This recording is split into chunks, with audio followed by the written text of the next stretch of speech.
एक प्यार के गम की कहानी। प्यार कभी भी हो सकता है, यह कुछ नहीं देखता है। ऐसा ही कुछ संजीव के साथ हुआ था। संजीव पहली बार कॉलेज आया। वह किसी को भी वहाँ पर नहीं जानता था। उसके लिए सभी लोग नए थे।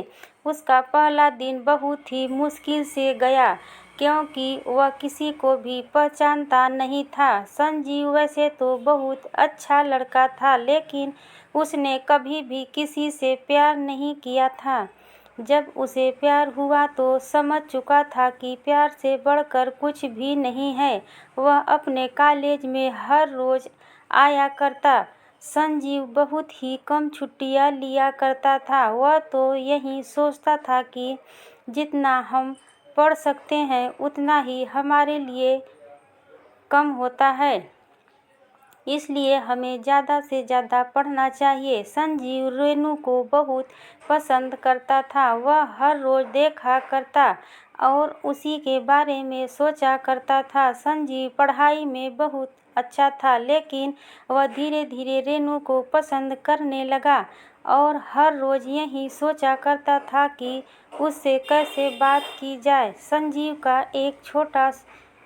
एक दोस्त सुरेश था। वह उसी के साथ बैठा करता था। सुरेश भी लगभग संजीव जैसा ही था। दोनों की उम्र एक जैसी थी, लेकिन संजीव ने अपनी बात सुरेश से बताई कि वह रेनू को बहुत पसंद करता है, लेकिन सुरेश ने कहा कि हमें पढ़ाई पर ध्यान देना चाहिए। अगर हम इन बातों पर ध्यान देंगे तो आगे नहीं पढ़ पाएंगे। मगर संजीव अब आगे ही पढ़ना चाहता था। संजीव यही सोच रहा था कि किसी भी तरह उससे मुझसे बात की जाए और वह सुरेश की बातों पर न ध्यान देकर रेनू से बात करने की योजना बना रहा था।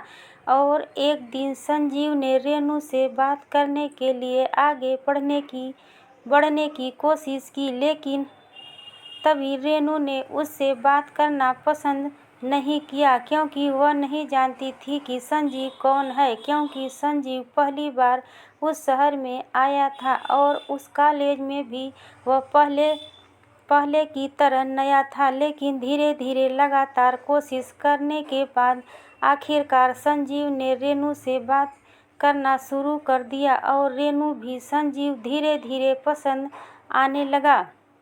दोनों बातचीत करने लगे। सभी मुश्किलों से दूर होकर संजीव रेनू से कॉलेज से बाहर भी बात करनी शुरू कर दी और साथ साथ घूमने लगे। इस बात का पता संजीव के दोस्त को लग गया और वह कहने लगा कि तुम्हें ऐसा नहीं करना चाहिए, क्योंकि अगर तुम ऐसा करते हो और कोई देख लेता है तो यह अच्छी बात नहीं होती। लेकिन संजीव उसकी बात मानने को तैयार नहीं था। संजीव की बातें रेनू के साथ चल रही थी, लेकिन धीरे धीरे समय बीतता गया और एग्ज़ाम भी आ गए।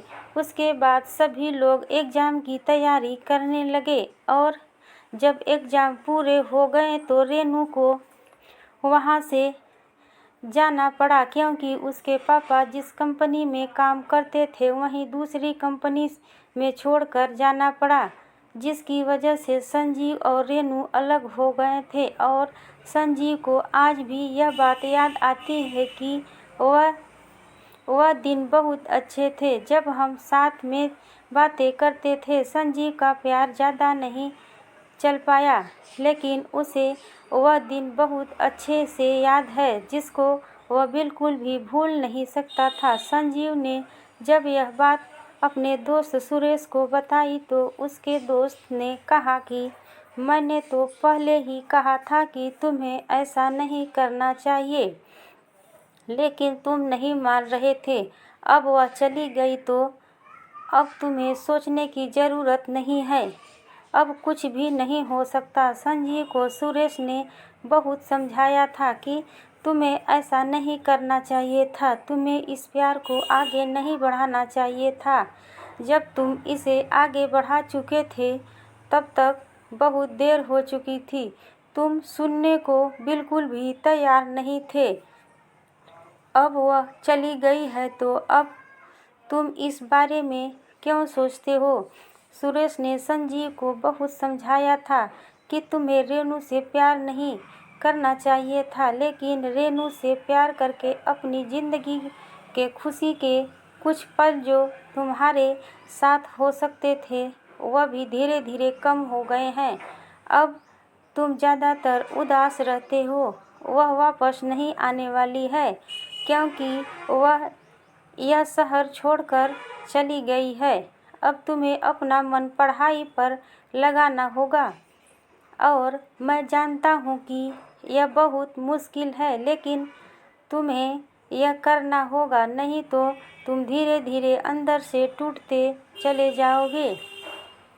संजीव सुरेश की बात धीरे धीरे सुन रहा था। वह जानता था कि सुरेश ने उसे बहुत बार रोका था, लेकिन संजीव सुनने को तैयार नहीं था, जिसके कारण आज उसे यह भुगतना पड़ रहा है। संजीव ने सुरेश से कहा कि मुझे इस तरह अपना मन उदास नज़र आता है। मुझे तुम ऐसा उपाय बताओ जिससे कि मैं यह समस्या दूर कर सकूं। सुरेश ने कहा कि धीरे धीरे तुम्हें भूलना होगा, उस यादों को भी धीरे धीरे मिटाना होगा जो तुमने साथ में बनाई थी, क्योंकि अगर वह यादें तुम्हारे साथ चलते रहेंगे तो तुम जीवन में उदास रहोगे। तुम्हें यह उदासी भी दूर करनी होगी। अपना मन काम में लगाना होगा, अपनी पढ़ाई में लगाना होगा। संजीव सुरेश की बात सुन रहा था, लेकिन आसान नहीं था। वह जानता था कि अगर वह भूलना भी चाहे तो जल्दी से वह भुला नहीं सकता था। अब क्या करे? अब तो वे अफसोस ही कर सकता है। सुरेश ने कहा कि तुम्हें ज़्यादा से ज़्यादा समय अपना पढ़ाई पर देना होगा, तभी तुम कुछ कर सकते हो। धीरे धीरे यह वक्त भी बीत जाएगा और तुम उन यादों को भी धीरे धीरे भुला दोगे। इसमें समय का इससे कुछ बहुत बड़ा हाथ है। प्यार करना आसान होता है, मगर जब यह प्यार टूट जाता है तो बहुत दुख होता है। इसलिए प्यार करने से पहले बहुत बार सोचना चाहिए, क्योंकि यह तुम्हें उदासी की ओर ले जाता है और जीवन में प्यार होना चाहिए। इसलिए प्यार करना चाहिए, मगर वह प्यार जो आपको दुख ही देता है उससे दूर रहने में ही भलाई होती है, क्योंकि यह आपके लिए दुख नहीं लाता है, सुख नहीं लाता है, बल्कि आपके लिए समस्या पैदा कर सकता है।